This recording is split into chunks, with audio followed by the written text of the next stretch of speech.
Hi, എല്ലാവർക്കും preethasammus food കോർട്ടിലോട്ട് സ്വാഗതം. ഞാൻ ഇന്നിവിടെ ഉണ്ടാക്കാൻ പോകുന്നത് കപ്പയും കക്കറിച്ചിയും കൊണ്ടുള്ള ഒരു പുഴുക്കാണ്. ഇതിലേക്ക് വേണ്ട ഇൻഗ്രീഡിയൻസ് എന്തൊക്കെയെന്ന് നോക്കാം. 1/2 കിലോ കക്കറിച്ചി, 1 കിലോ കപ്പ, ഇഞ്ചി, 2 ഉള്ളി, 2 വെളുത്തുള്ളി, 4 പച്ചമുളക്, ഉപ്പ്, വെളിച്ചെണ്ണ, അരമുറി തേങ്ങ, 1/4 ടീസ്പൂൺ മഞ്ഞൾപ്പൊടി, താളിക്കാനായിട്ട് വറ്റൽമുളക്, കടുക്, വേപ്പില.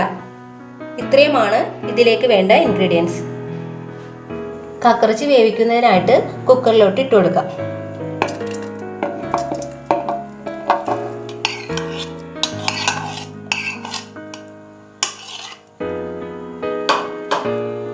ഇതിലേക്ക് ഇഞ്ചി, പച്ചമുളക്, 1/4 ടീസ്പൂൺ മഞ്ഞൾപ്പൊടി,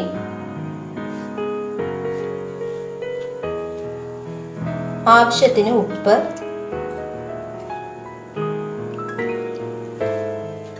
ഒരു ഗ്ലാസ് വെള്ളം. കക്കറിച്ചിക്ക് നല്ല വേവ് ഉള്ളതുകൊണ്ട് 5 വിസൽ വന്നിട്ട് 10 മിനിറ്റ് സിമ്മിലെങ്കിലും ഇട്ട് വേവിച്ചെടുക്കണം. ഇനി കക്കറിച്ചി വേവിച്ചെടുക്കാം.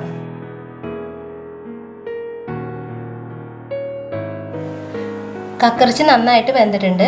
ഇനി നമുക്ക് ഇതിലോട്ട് കപ്പയും കൂടി ചേർത്ത് കൊടുക്കാം.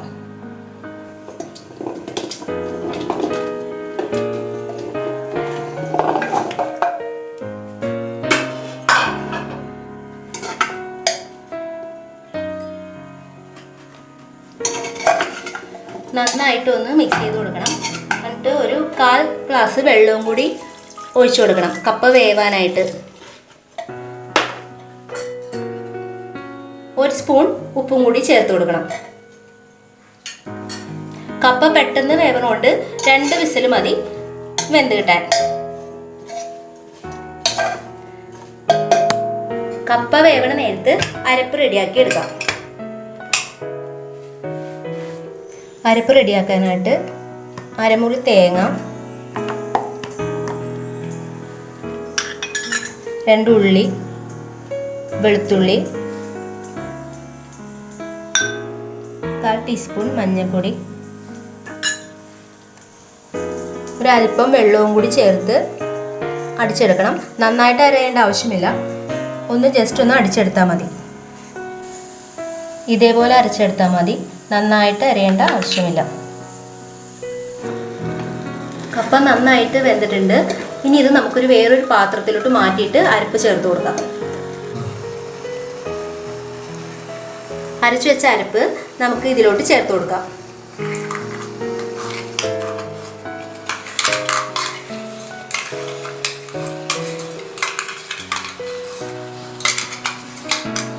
ഈ ജാറിൽ അല്പം വെള്ളവും കൂടി ചേർത്ത് ഇതിലൊഴിച്ചു കൊടുക്കാം. അല്പം വെള്ളവും കൂടി ചേർത്ത് ഇതിലോട്ട് ഒഴിച്ചു കൊടുക്കാം. ഇനി നന്നായി ഇതൊന്ന് മിക്സ് ചെയ്യണം.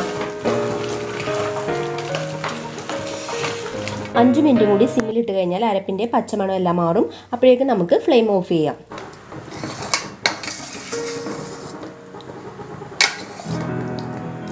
ഇനി നമുക്ക് താളിച്ചിടാം. താളിക്കാനായിട്ട് വെളിച്ചെണ്ണ ഒഴിച്ചു കൊടുക്കാം.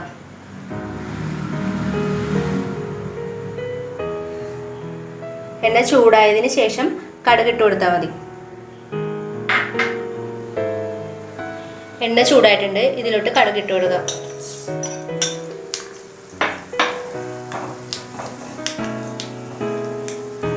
കടുക് പൊട്ടിയതിന് ശേഷം വറ്റൽമുളകും വേപ്പിലയും കൂടി ചേർത്ത് കൊടുത്താൽ മതി.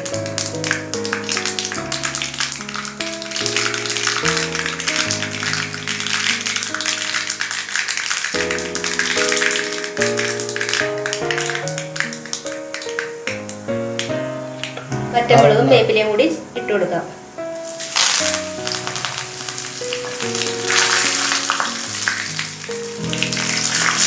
ഫ്ലെയിം ഓഫ് ആക്കിയിട്ട് നമുക്ക് കറിയിലോട്ട് ചേർത്ത് കൊടുക്കാം.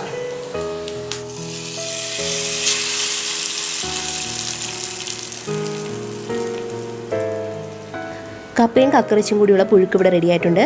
നമുക്കിതൊരു വേറൊരു പാത്രത്തിലോട്ട് മാറ്റാം. വളരെ ടേസ്റ്റിയായ പുഴുക്കാണ്. നിങ്ങളിത് എല്ലാവരും ട്രൈ ചെയ്ത് നോക്കണം. ഈ വീഡിയോ നിങ്ങൾക്ക് ഇഷ്ടപ്പെട്ടിട്ടുണ്ടെങ്കിൽ സബ്സ്ക്രൈബും ഷെയറും ചെയ്യണം. അപ്പോൾ ഇനി അടുത്ത വീഡിയോയുമായി അടുത്ത ദിവസം കാണാം. ബൈ.